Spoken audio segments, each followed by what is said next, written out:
What's up, guys? My name is Gabe, and welcome back to the Trojan Blade. Welcome back to a brand new video. This is episode 23 of the viewer comment series. Of course, this is the series where you guys send in questions or comments. I'll usually put out a post on Twitter and on my YouTube community page, and you guys can send in any questions or comments you have about USC football. We got a ton of great submissions this week, so let's not waste any more time. If you guys are enjoying the videos, please do leave a like and subscribe to the channel if you haven't already. Thank you guys so much for being here. Now let's get into it. First up here from Taylor Martinez over on Twitter. He asks, what's our biggest weakness heading into this season? So I'll give you one on each side of the ball. I think on offense, it's going to be the guard play. I know that the fall camp preview for the offensive line isn't out yet, but spoiler alert, the guard situation is a little treacherous heading into this season. The projected starters are DJ Wingfield and Alani Noah. Now, Alani had some good moments last year, but there were still a lot of growing pains. There were a lot of moments where he just didn't look like he knew what he was doing. For a guy his size, he got blown back on bull rushes more often than you would want to see. And when you are allowing vertical penetration as a guard, that is absolute doomsday for the offense. No passing game can operate that way. And then on the other side, you have DJ Wingfield, who, yeah, overall, he was a fine guard last year for Purdue, but I just can't get that Notre Dame game out of my head. I'll just come out and say it. He got completely dominated from the first snap until the last snap in that game. I know that Purdue team wasn't very good in general, but like I saw for years with my Cleveland Browns, Joe Thomas was great every single Sunday, because when you're playing offensive line, it's much easier to do a great job yourself. Like if you're a wideout, you have to rely on the quarterback to get you the ball. If you're the running back, you have to rely on the offensive line. And if you're the quarterback, you have to rely on everybody. When you're a guard and you're really good, you should be able to have a really good performance. And yeah, that one was so bad, I just can't really get it out of my head. So the guard play for sure is a major concern. And then defensively, it has to be corner. You have DJ Harvey, who was a phenomenal player at San Jose State. Chasen Johnson had a lot of good moments for UCF last year. But outside of that, this is the most unproven room on this team outside of quarterback. You're relying on a career backup into Carlos Nicholson, or someone that hasn't played like a Marcellus Williams. So that could end up being a strength. It's just we don't know right now. And I'm definitely not going to say it's defensive line or linebacker or safety because we are loaded at those spots. So yeah, guards on offense, corners on defense. Next up from my man Nuke over on Twitter, the best editor in the game. Make sure you guys go check him out. But he asks, what game on the schedule is the most pivotal? Now, Joel Klatt actually just talked about this, and I agree with him 100%. That game at Illinois is going to tell us everything we need to know about this USC team. That place is going to be an absolute madhouse. How is this team going to respond under pressure on the road? Because we saw this team on the road last year. We did not play well. And not only is this going to be a hostile environment, but guys, this Illinois team is going to be fantastic this year. A ton of size on defense, a very physical offense, and they have a guy in Luke Altmaier that I think is one of the most underrated quarterbacks in the entire country. That dude is an absolute stud, and with where that game comes on the schedule, if we win that one, we're rearing to go. We have a lot of big games coming up, but that one's a massive test, and if we can get past that, that is going to give us and the team a ton of confidence going forward.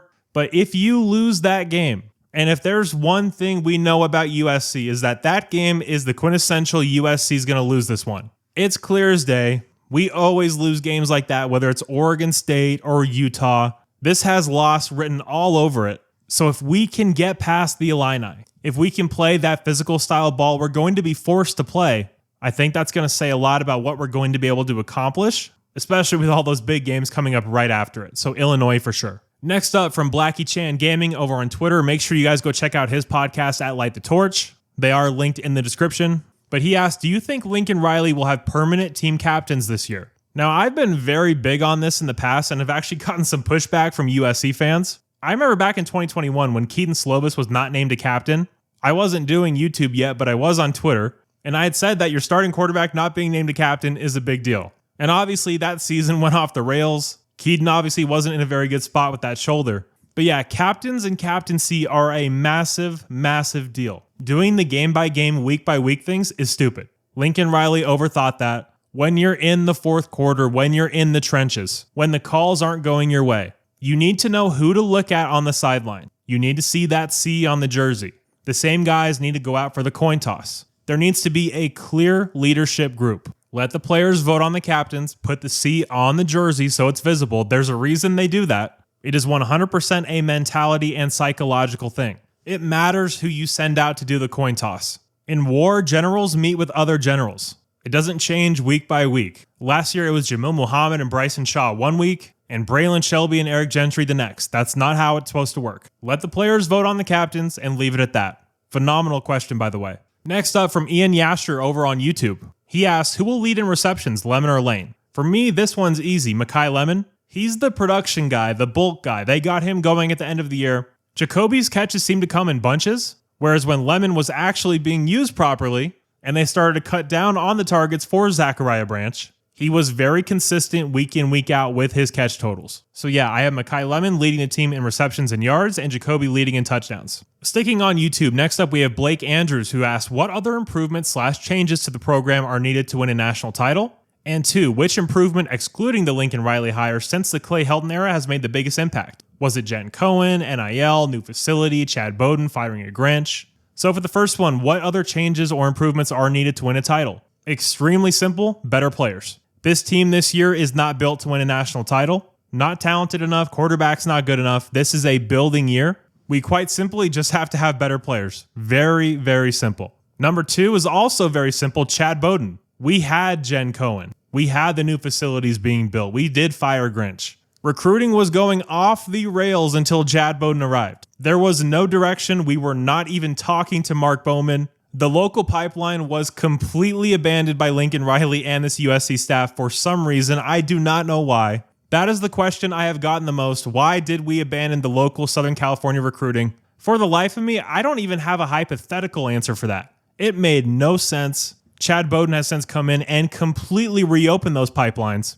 And yeah, without Chad Bowden, this is not even close to where it is right now. Sticking with recruiting, we're going to Bush over on Twitter, who asks, how is USC going to keep this class intact if we have another subpar season? Another great question. So I think we have to define what is a subpar season, because there's 8-4 and there's 8-4. If we go 8-4, but we beat Oregon and Notre Dame and we just lose some games we shouldn't, but we're competitive in every single game, the offense has huge performances, the defense is solid all throughout the year, that is much different than if we squeak by all the teams we're supposed to beat and get hammered by Oregon and Notre Dame and Michigan and Nebraska or something like that. So as much as the record is important for recruiting, because believe me, it is, but what's even more important is what does it look like? On a week in, week out basis, is this team competent? Is this team productive? Is this team fun to watch? Can you see the vision going forward? Do we still fall apart in the fourth quarter? All of those things play into it. Now, obviously, if we go like 7-5, 6-6, 5-7, anything worse than that,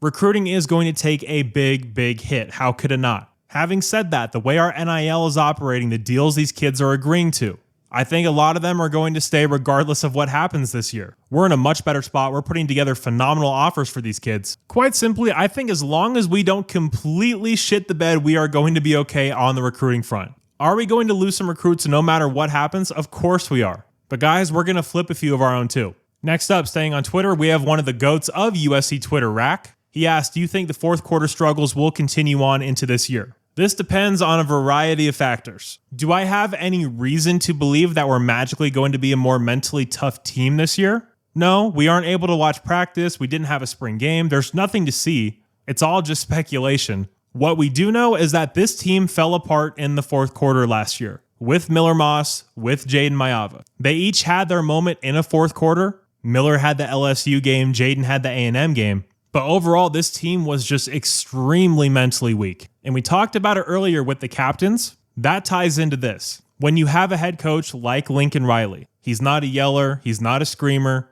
wouldn't really describe him as a motivator, at least when he's on the sideline. He's extremely locked into what he's doing in terms of play calling, managing the game. So our players don't look to him in these big moments. He's not the one keeping people locked in. He'll do it with the quarterbacks, but that's about it. If I had to guess, do I think that the struggles will continue?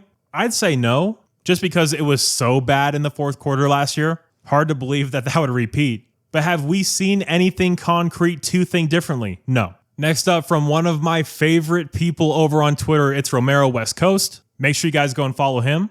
But he asked, how many yards do you predict the new incoming JUCO running back Wayman Jordan Jr. will have? Especially with Mayava at quarterback, do you think that the run game will improve in year 2 in the Big Ten for USC? So to answer the first part, how many yards? So going over some of the previous running backs at USC, in 2023, Marshawn Lloyd had 820, and last year, Woody Marks had 1,133.